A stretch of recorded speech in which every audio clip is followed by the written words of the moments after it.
Students, without calculus, we can find the sum of finite number of terms.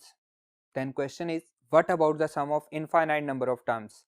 Definitely, with calculus, we can find the sum of infinite number of terms. Without calculus, we can find the length of a straight line. Then what about the length of a curve? With calculus, we can find the length of the curve.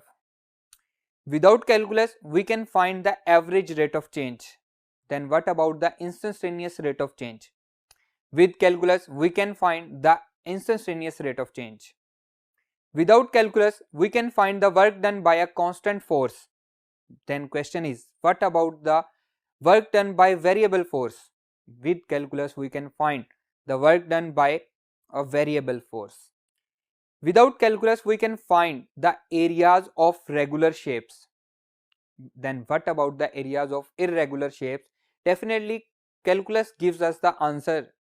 We can find the areas of irregular shapes with calculus. Without calculus, we can find the center of regular shapes.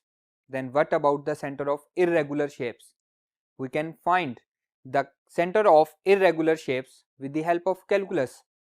Without calculus, we can find the volume of regular 3D shapes. Then what about the volume of irregular 3D shape? Definitely, calculus gives us the answer.